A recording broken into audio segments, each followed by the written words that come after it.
Good morning, class 11. So today in the 17th class, today we will be discussing the Stokes law. As I was telling you that this is a law developed by a scientist whose name is George Gabriel Stokes. So on his name, the law is also known as Stokes law. So actually in that law, what is actually happened, what Stokes found in his experiment. So while doing the experiment, there are few assumptions which are very much important. So you can see a figure I have already drawn on the board, which shows that a spherical ball is falling through a viscous medium. Okay, so here the medium is liquid. So here a spherical ball is falling through a viscous medium. So at first let me tell you about the assumptions, then I will come to the experiment, what he performed, and from there what he concluded. So to do this experiment, the assumptions you have to check is that the spherical body is perfectly rigid and smooth. This spherical body should be perfectly rigid and smooth. Otherwise, if it is not perfectly rigid and not perfectly smooth, then while falling through the viscous medium, it will suffer more amount of viscous drag. That is also one reason why we take the spherical body in place of any other shaped body. Okay. So the first assumption is the spherical body is should be perfectly rigid and smooth. That means you have to assume that the fluid through which the spherical body falls is of infinite extension and homogeneous. What does this mean? That you can see in the figure, after the solid boundary, you can see the dotted boundary of the container, which actually represents the infinite extension. The container is infinitely long. As well as you can see a wide diameter container. This is a wide diameter spherical cylinder. It's actually how wide the diameter should be and how long should be the extension. So based on that, actually we are saying that this container is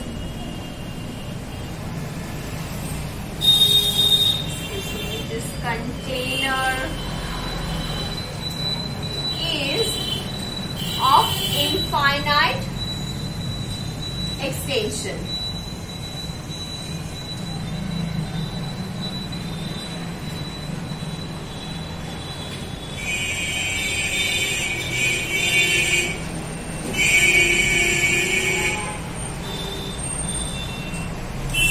Okay, so what does this mean actually? This means that you have to take the spherical body so small for which the container in which you are about to make the body fall freely should look like that the container is of infinite extension in compared to the dimension of the spherical body. So the fluid, here what I told you in the assumption, the fluid through which the spherical body falls is of infinite extension.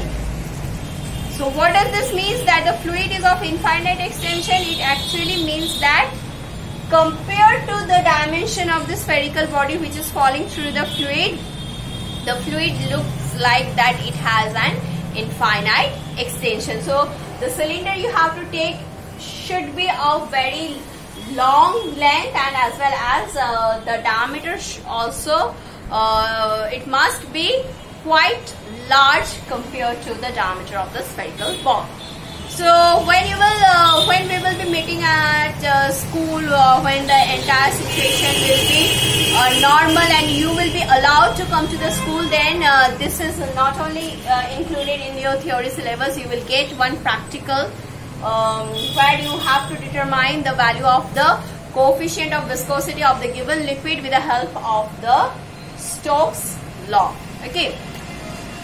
So for that, let us keep ourselves prepared with all theoretical concepts, so that when we will be entering the practical room, we will be ready with the physics behind the practical. Okay.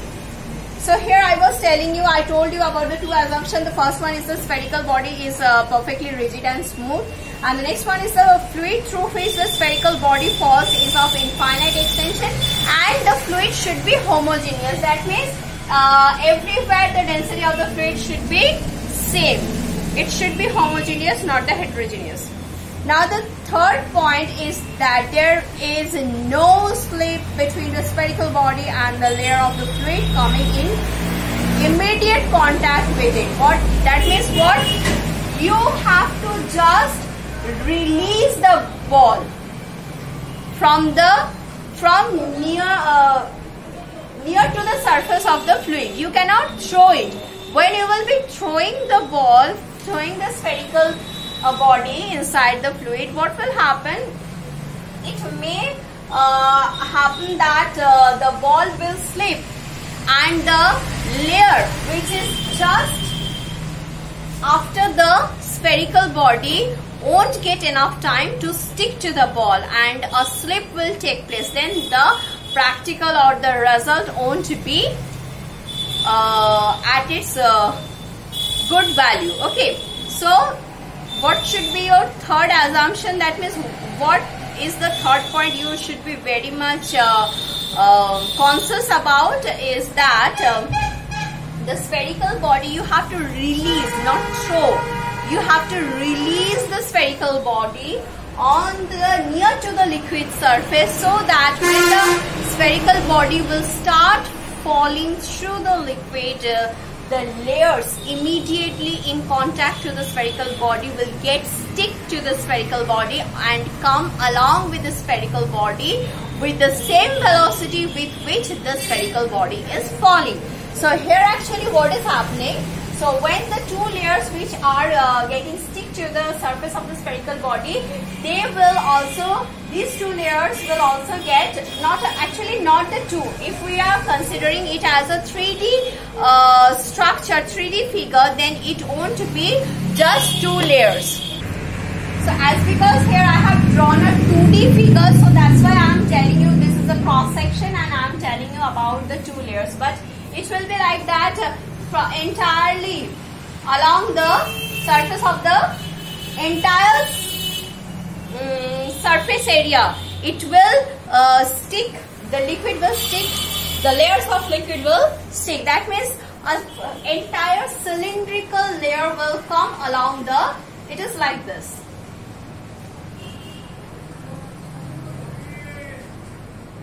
The 3D figure will look like this.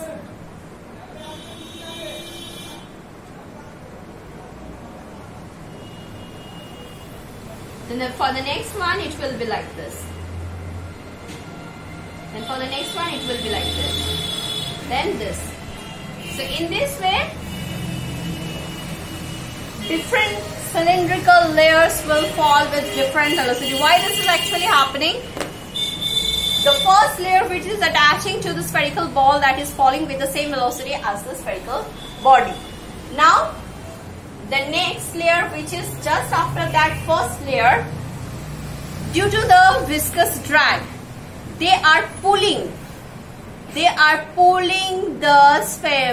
first layer backward, which is attached to the surface of the spherical body, and that's why each and every layer, until unless you are reaching to the boundary, all the layers are trying to pull it back because of the viscous drag, and hence the velocity continuously keep on decreasing as we move towards the boundary.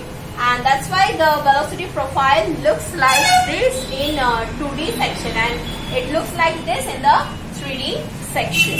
Okay.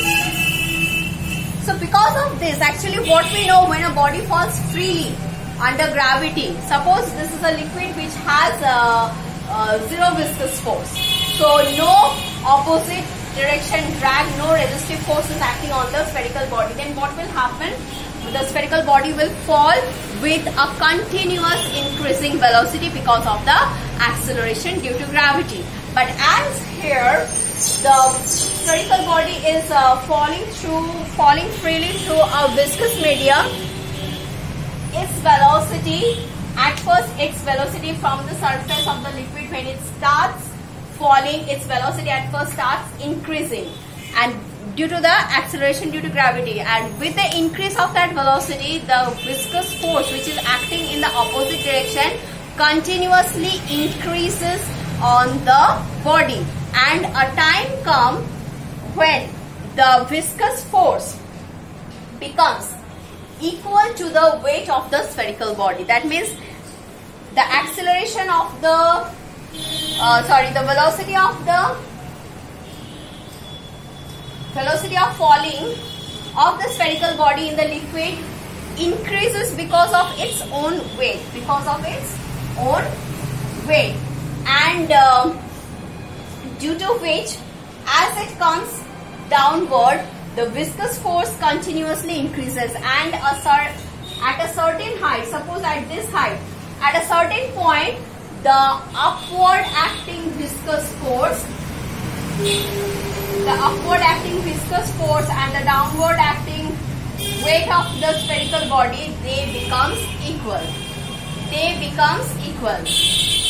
And when this thing happens, then the spherical body, after this point, the spherical body falls with a constant velocity. That means no further increase in the velocity is observed. The spherical body falls with a constant velocity, and that velocity is known as the terminal velocity. So once again I am repeating what is terminal velocity. As you will allow a spherical body to fall through a viscous fluid, its velocity will first keep on increasing due to its own weight, that is due to the acceleration due to gravity, and along with that the viscous force acting on the spherical body will keep on increasing, and a certain height or a certain depth, at a certain depth the viscous force and the weight of the spherical body will become equal, and at that point the body will reach to its maximum velocity, after which it will no further increase its velocity of falling, and it will fall the rest of the rest of the height of the column with a constant velocity, and that velocity is known as the terminal velocity. Okay, so here it was found by Stokes when he performed this kind of experiment. If the coefficient of viscosity of this liquid is eta, and the terminal velocity with which the object falls after that certain height is v, and the spherical body is of radius r, then he found that the viscous force, according to Stokes, he found that the viscous force is equals to 6 pi eta rv. 6 pi eta rv. So according to the Stokes observation, he found that when, by following all these assumptions, when a spherical body falls to a viscous liquid of coefficient of viscosity eta, and after attaining the terminal velocity, so you cannot take the reading before the object attains the terminal velocity, you have to wait for the terminal velocity. When it attains the terminal velocity, he found that the value of the viscous force is actually 6 pi eta rv. So here this relation can be proved with the help of the dimensional analysis, what you have learnt in your second chapter most probably. The velocity, for that let us assume, as you know that the spherical, as you know that the dimensional analysis cannot predict the constant part, so we will not talk about this one, and we will try to formulate the relation eta f equals to eta rb, or f is proportional to eta rb. So let us start like this. Let f is directly proportional to eta to the power a, r to the power b, v to the power c. Okay, so with that, now we will be taking the dimension of each and every quantities on the RHS and the LHS. So this can be written as f equals to k eta a r b v c to the power, sorry, all are in powers. Eta to the power a, r to the power b, v to the power c. Now f, the dimension of f is m l t minus 2. So this is the LHS, and the RHS, for RHS I will come to RHS afterward. Let us first write all the dimensions one by one. So our previous day's discussion, if you can remember, the dimension of eta was m l inverse t minus 1. Then dimension of r is actually m0 l t0. Okay, and dimension of v, this is actually m0 l t minus 1. Now let us find out what will be the dimension of RHS.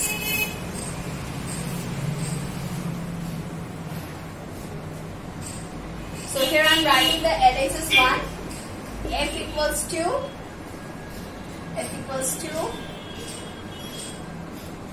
m l t minus 2.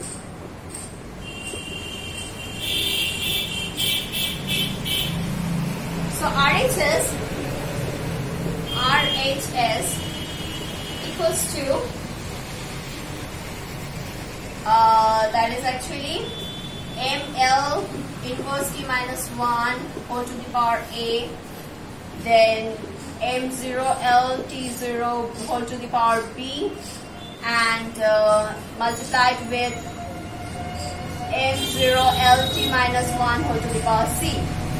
Now let us take it in this way. So m to the power a plus 0 plus 0, l to the power minus a plus b plus c, and t to the power minus a plus 0 minus c. So this is the resultant dimension. So let us write it in a simple form. M to the power a, l to the power minus a plus b plus c, and t to the power minus a minus c. Now let us compare.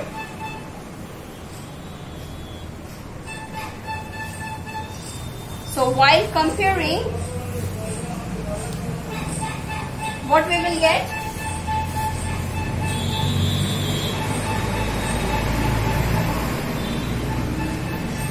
Comparing the powers of m, l and t on both sides of LHS and RHS, we get what we get.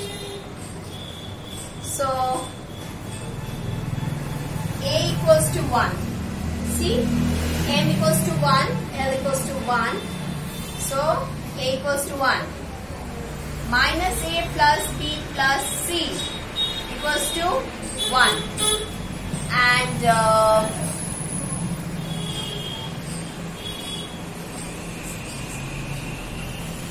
And c, the third one, minus a minus c equals to minus a minus c equals to minus 2. So as a equals to 1, so from this what we can write? At first let us find it over here. So this can be written as a plus c equals to 2. cancelling the negative sign. So from here, C equals to 2 minus 1. That is equals to 1. So C also equals to 1. Now let us put all the values. Minus 1 plus B plus 1 equals to 1. So this will get cancelled and hence we are getting B equals to 1. So A equals to 1, B equals to 1 as well as C equals to 1. I hope this is visible. Yes, C equals to 1. So all are 1. So thus from this we can conclude that